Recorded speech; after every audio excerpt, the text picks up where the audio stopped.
There's just one phase with 59 seats left at the end of this marathon election of 7 phases, and these 59 seats are key ones. Just to let you know that the BJP won over 30 of these 59 in 2014 and will be hard pressed to maybe retain all of those wins.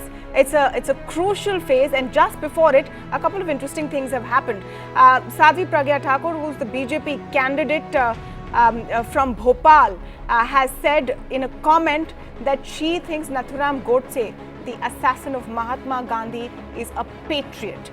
She got a lot of flack for it, to back her words. The Prime Minister had to come out and say today in a campaign that he will never forgive her for it. There were also press conferences at the end of that campaign with both Rahul Gandhi and Modi making a last-ditch effort to woo voters. So who has come out on top? Who is stronger? Who is looking weaker? And why does this last phase matter? To speak on this, I'm joined today by 3 top political analysts. Nilanjan Sarkar, Senior Fellow at the Center for Policy Research, Radhika Ramaseshan, Political Commentator, and Madhavan Narayanan, Political Commentator. Welcome to all of you. I think many political analysts must be sort of happy that we're nearing the end of this long and arduous campaign. Let me start with Nilanjan by asking you what your key takeaways are on phase 7. Let's quickly go through that first. 3 takeaways? Sorry, please repeat the question. Key takeaways for phase 7. Key takeaways for phase 7. So, I think the first key takeaway is that there are 2 important regions that are in the fray this time: the eastern belt in UP and the southern part of West Bengal.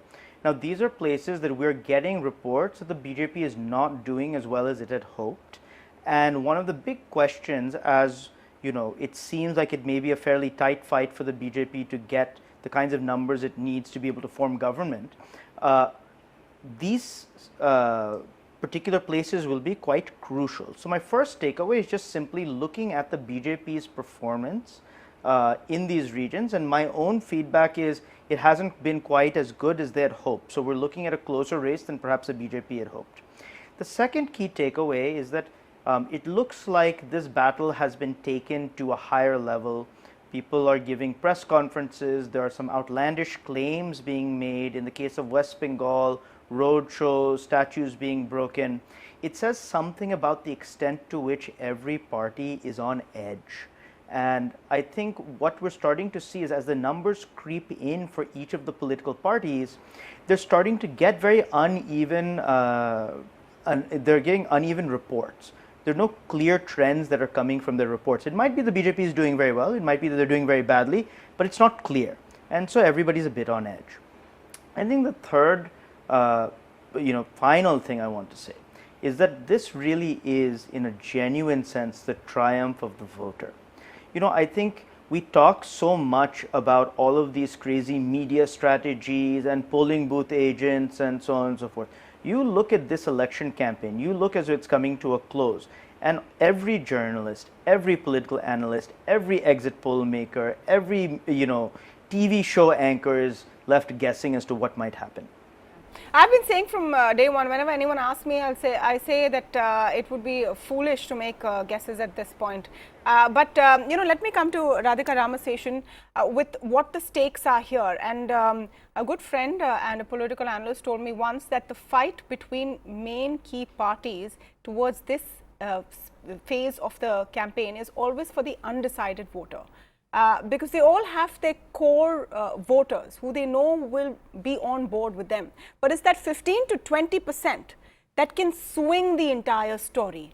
Do you see it breaking down that way this time round? Yeah, I was in East UP. I toured East UP extensively, and normally there is a 10 to 15% floating vote, which makes up its mind towards the fag end. And that's exactly what has happened in East UP. Now, who are these floating votes? The floating votes are from the non-Yadav backward castes, from the non-Jatav Dalits, who are not committed, particularly committed to the Gadbandhan, who have tended to go towards the BJP in the recent past, in the elections of 2014 and 2017. A very interesting trend has emerged this time. They are not going lock, stock and barrel to the BJP. Their votes are getting divided. So you see a very interesting trend that is emerging. Both sides have their core votes, but these floating votes are getting divided, and more of them are gravitating towards the Gathbandhan on account of various issues, the most important being reservation. They think the reservation architecture, which was given by the Mandal Commission, is getting a bit disrupted by the BJP, because the BJP is given 10% reservation to the economically weaker sections. They see that as an onslaught on their own reservation quota, and therefore they say we will feel safe with the SP and the BSP. So that's not very good news for the BJP. Secondly, the BJP's upper caste vote, which was rock solid in the recent past, is getting a teeny-weeny bit breached, and that again is not very good news for the party. On the other hand, the Gathbandhan votes are getting consolidated. So that is the picture that has emerged from Uttar Pradesh. I guess the story is going to repeat itself in other states. I mean, the earlier panelists talked about Bengal, so I will not go into Bengal. I haven't even traveled there, but you know, if you look at Himachal Pradesh, that's also going to polls tomorrow, Punjab, and so on, you know. So these may not be yielding to too much in terms of seats, but they are nonetheless important because they added to the BJP's tally last time. Can the BJP replicate itself? I don't know. But UP at the moment doesn't look too bullish for the BJP. Yeah. Madhavan, how do you look at it? A bit about this phase 7. And what are the key factors you're looking out there? And it's just 59 seats. And also a larger picture of how bitter this entire fight has been.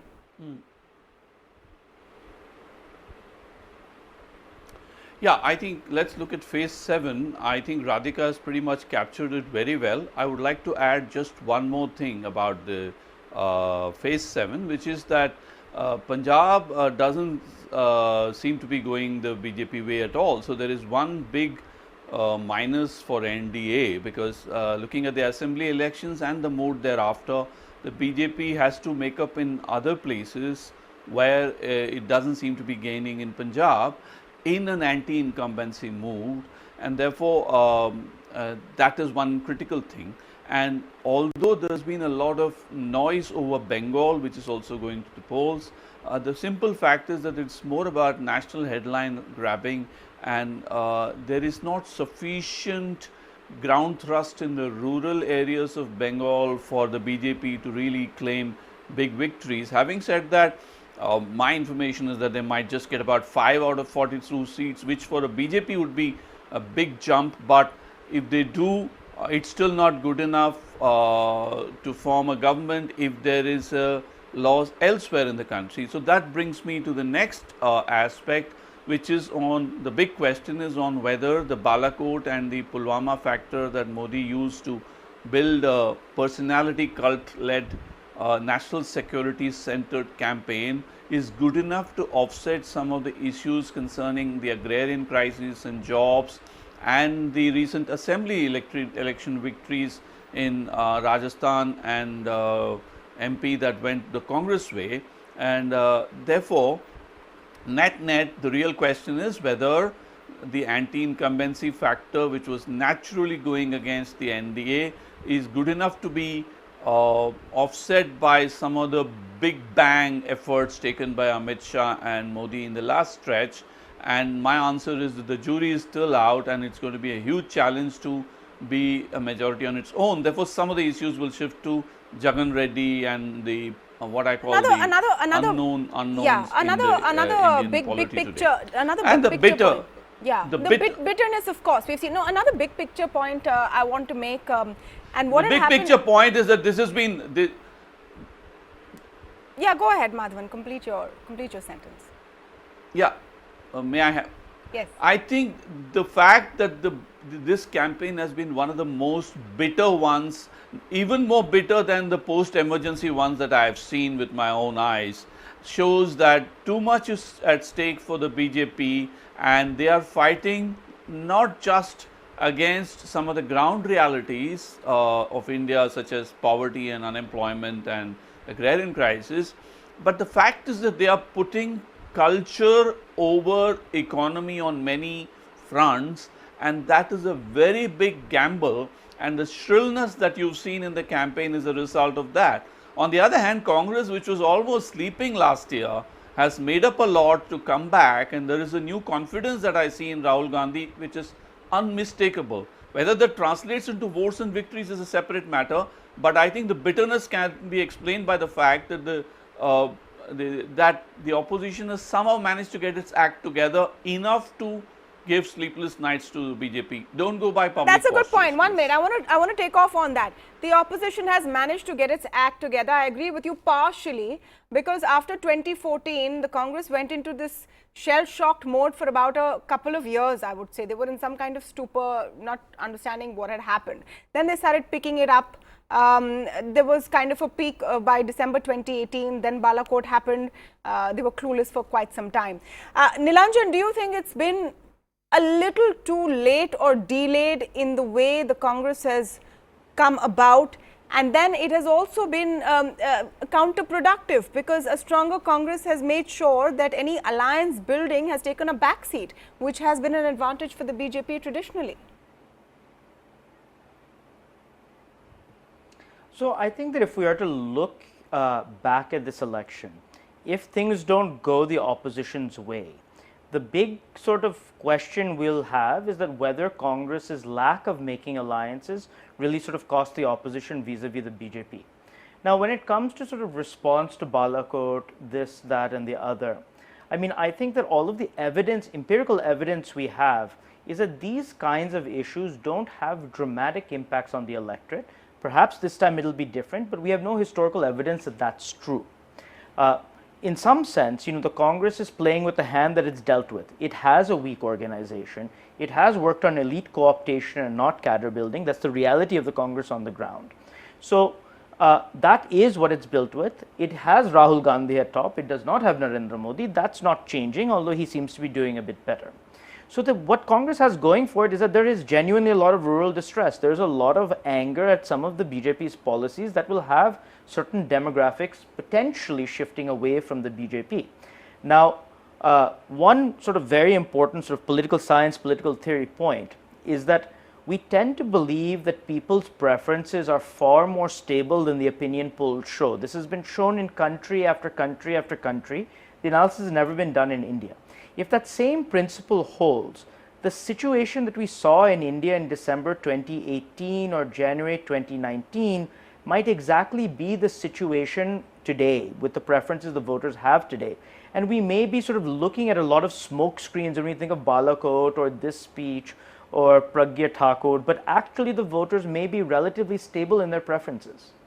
Yeah, I mean, there is no real way to tell, but the thing about rural distress and joblessness, and Radhika, since you mentioned that you traveled in eastern UP extensively, what we get to hear sitting here sometimes is that people may be unhappy, but in UP, for example, people are unhappy with Yogi Adityanath. They still want to vote for Modi. Or the way we saw in Rajasthan, they may have been unhappy with Vasundhara Raje, but not with Modi. And all the problems they face, they're not linking it back to the Modi government and what they have managed to do or not do. Is that what you see on the ground? Not quite. I think the way you framed it, it's not necessarily working that way on the ground. True, Yogi Adityanath is not the most popular of the BJP chief ministers, and a lot of problems that agriculturists are up against, notably having to cope with what is known as a Lawaris Pashu, an errant cow that has been let loose because the owner is not able to feed an unproductive animal. These cows have been and buffaloes have been destroying fields, marauding fields and so on, and leaving farmers utterly distressed. You hear of case studies of farmers who sat through all through winter out in the open just to keep vigil over their fields because they were not allowed to erect barricades. That has been made a bit flexible now, and so they can fence their land. So this is a major problem in rural Uttar Pradesh. Added to that, the small traders like in Madhya Pradesh and Rajasthan have complained bitterly about demonetization, the belated fallout of demonetization. It didn't quite happen in 2017 when the BJP swept the election, but they are feeling the impact of demonetization now. And GST, that has hurt the rural economy. Then they are talking about scaling down of work under Manrega. So earlier when they didn't have work in a drought, say in a drought season, Manrega kind of partially recompensed them. That is not happening this time. So what you do see is a demarcation between the urban areas and the rural areas. What you said about the Modi government, yes, of course. I mean, there may not be any direct complaints against the Modi government. Indeed, the centre's schemes like Ujjwala and low-cost housing for the poor or Ayushman, they did come in for a degree of praise. But the problem is the delivery has been uneven. So in a village, if 10 people have 10 targeted beneficiaries have received these schemes, there are, say, another 50, 60 or 100 who have not. And that has created a lot of heartburn. So, this uneven deliverability, agrarian crisis, shrinkage of the rural economy, these are all major factors which are impacting the BJP. And is the personality of Narendra Modi good enough to overcome all this like it happened in 2014? Not quite. 2014 was an election of high expectations. 2019 is one of accountability. On the accountability quotient, there are mixed opinions. It's not going the way of the BJP or Mr. Modi all the way. And coupled with that, no doubt, is a certain degree of disappointment with the Chief Minister, in this case, Yogi Adityanath. So all this has kind of played on the prospects of the NDA. You spoke about personalities and their impact, and here, since we're sort of looking back at this entire campaign, Madhavan, I want to speak to you about Priyanka Gandhi. Her entry into politics has been speculated about since years. Soon after the 2014 results, there were demands from some in the Congress that let's bring Priyanka in, and Rahul is not going to work out. So she made the entry. Eastern UP General Secretary has campaigned extensively there, and at the end of all of it said that, our purpose is to defeat Modi and not really cut votes for the Mahagathbandhan, but to cut the BJP's votes. Do you think that she was underutilized?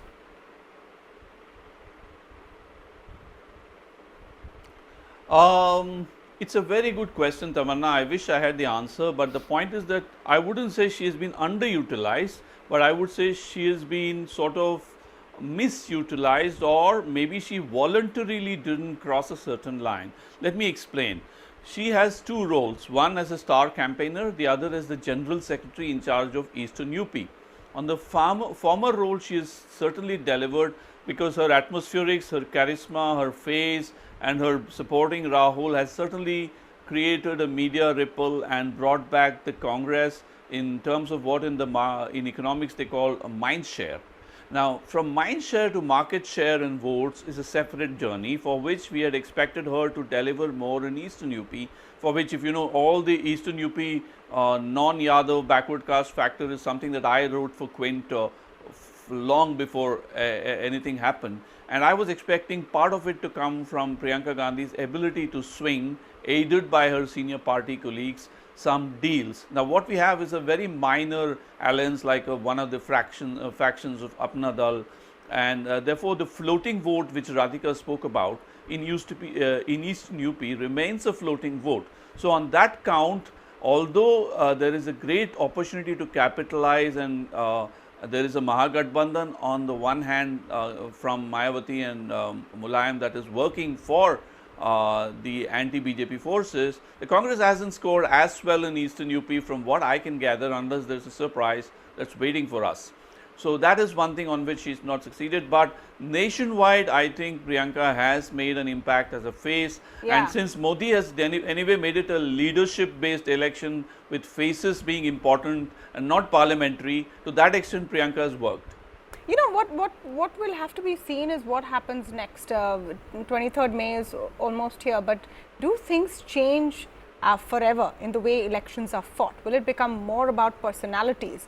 Will the campaign strategies be more high octane the way we have seen this time round? Will it be as polarizing? Has a new benchmark been set, which is why perhaps the 2019 election could be one that changes the dynamics of Indian politics forever. I want to thank all of you for joining us on the debate this evening.